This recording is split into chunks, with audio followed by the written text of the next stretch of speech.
point of departure of my presentation is that the modern geopolitical imagination imagine a strong link between sovereignty, democracy, and nation state and socio-political rights.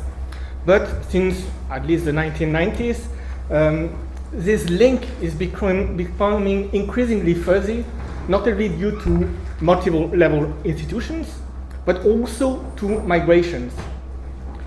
And to study or to apprehend this fuzziness of implementation of rights to migrants, Alan Gamlen invented the concept of emigration state to study the state apparatus dedicated to emigration.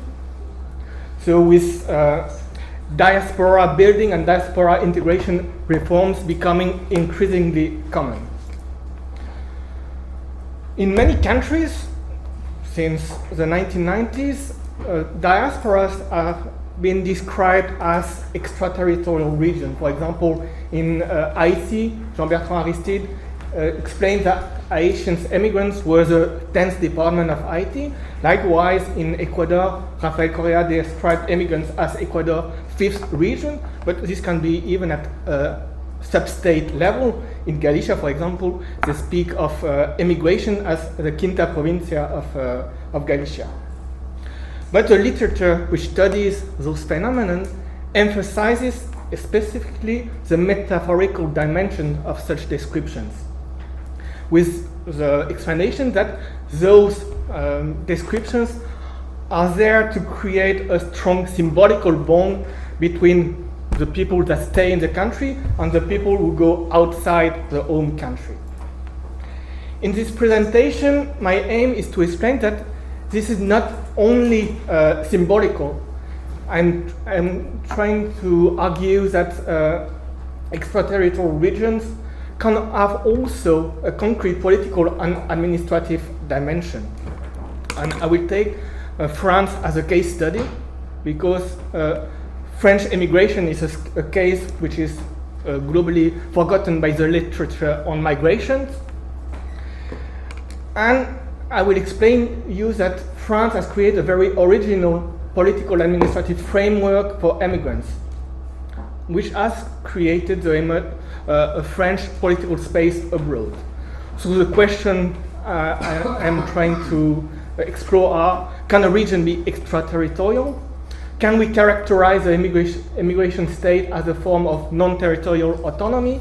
And what are the implications of all those reforms for sovereignty, for democracy, for nationhood, and so on?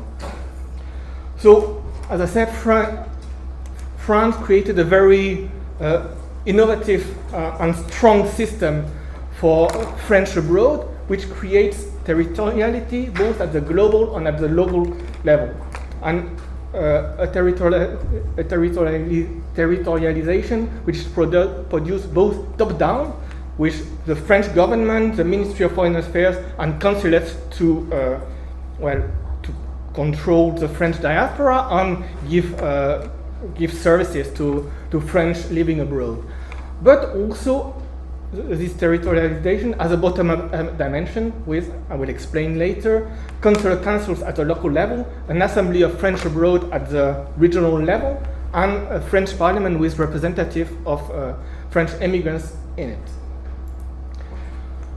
So French abroad, first of all, have a lot of right, first of all, as overseas electors, because they are French, when they leave the country, keep all their citizen rights, even when they go on the other side of the world. They can vote in all elections, either in person or by proxy.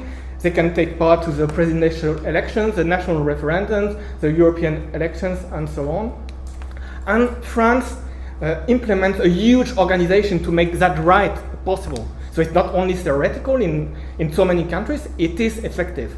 For example, for the 2017 presidential election, there were 450 polling centers in all the world with 866 polling stations. For example, in the United States, or in the United States and Canada, there were 54 polling centers and 107 polling stations. So polling centers were close to where most French abroad lived. French abroad have also a substantial political representation. Since 1946, they are directly represented in the French Senate, which is the upper house of the French Parliament, and since 2008, French abroad are even represented in the National Assembly, in the lower house, with 11 deputies directly elected by French abroad. And for this, France divided the world in 11 constituencies with one MP or one deputy elected in each constituency. So the logic of this was, as explained by Senator Joël Carriot-Meilem, who was one of the proponents of this reform, is that the non-representation of the French abroad in the National Assembly undermined the principles of equality and indivisibility of the nation. So this is a very strong civic nationalism, but which created debate because it gave representation to people who didn't pay taxes in France. So it created representation without taxation. So here are the 11 constituencies for French abroad. So the world was divided in 11 constituencies. On top of that, or in parallel, French abroad have also their own representation with, since 1948, a High Council of French Citizens Abroad, which is now called the Assembly of French Citizens Abroad, directly elected by French citizens abroad since 1982, and which is organized like an assembly with commissions, with a president, with members called councillors and so on, with a task to represent French abroad, to advise the government on issues concerning French abroad, and to draft legislation that they could not implement, but to give advice on many different legislation which has an impact on French abroad. As well, more recently, since 2014, France implemented at the local level consular councils. So again, the world was divided in 1,030 extraterritorial constituencies for consular councils, with 443 consular councillors directly elected by French abroad. So this is not unique to France. Spain has also a system quite similar, Italy also, but in France this system is systematic. So all French abroad are concerned by this system. And those consular councillors are a kind of local administration who advises the consulate and the consul, which allocates grants and funds for French abroad, notably for French schools abroad, which helps French expatriates, and so on.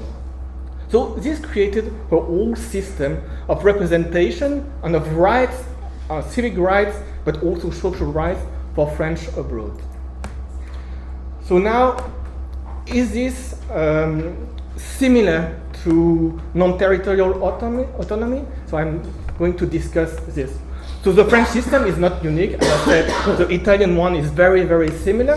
So both systems co-constructed at the same time, which each country taking advice from the other one. Other countries have also directly elected representatives, such as Croatia or Romania. But what is specific in France is that the organization of French abroad is increasingly similar to that of French in mainland France, with a three-tier system with direct representation at all levels, so local, regional, and national.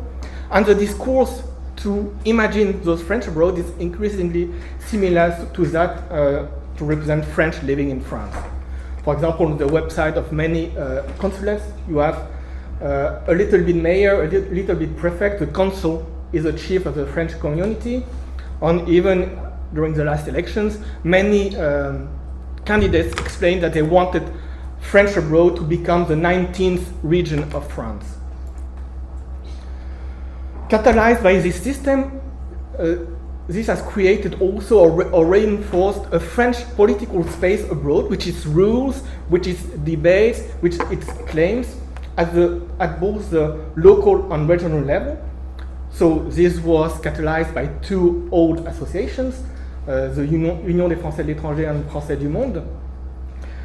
And this is catalyzed also today by a French party system abroad, which is increasingly present and active. For example, LREM, La République En Marche, which is a party of President Macron, claims 22,000 members abroad living outside France, organized in 444 local committees in 119 countries. And I've been working on them. They are really active. It's not theoretical. They really gather in many different cities, in Hong Kong, in New York, in London, and so on. So they really exist. It's not only on the paper. There is even a political party to represent French abroad, which is called Alliance Solidaire des Français de l'étranger, which has one senator now. And there is a whole big system of media for French abroad, such as French modding in the United States, and so on. The problem is this system has been built top-down, but French abroad, a majority of them, are first little aware of the system, and even when they are aware, they are not very involved in that system. As a proof of this is that participation is on average 30% lower among French abroad than in mainland France, as we can see for the last general elections in 2017. And there are many reasons for this, but one of the reasons is that French abroad are scattered in the whole world. It's not like older migrations, which tended for Italian, Spanish, Romanians, and so on, which tended to regroup in a number of countries. French abroad are scattered in the whole world. And there is not this imagination of a French diaspora as there is for other countries. So French abroad do not imagine themselves as constituting a diaspora. And there are not really communities of French abroad in the main cities of the world. So to conclude, yes, French abroad tend to be imagined increasingly as an extraterritorial region, and there are many good reasons to accept the validity of this metaphor. There are institutions, there is a territorialization of those French abroad, there is a political space which is increasingly dense and active. By these reforms, France asserts its sovereignty upon all French citizens in the world, to whom rights and representation is given. So this is a kind of French banal civic nationalism, which complements the French banal linguistic nationalism with the Alliance Française and so on. But all this system has important limitations. The institutions of French abroad are only consultative, with very limited budget. A majority of French abroad do not take part in the representation. And even the capacity of action of France towards its expatriates is limited by the sovereignty of other states. So French abroad as a region, benefiting from non-territorial autonomy, is still more a metaphor, or at best a project, than a reality. So thank you for your attention.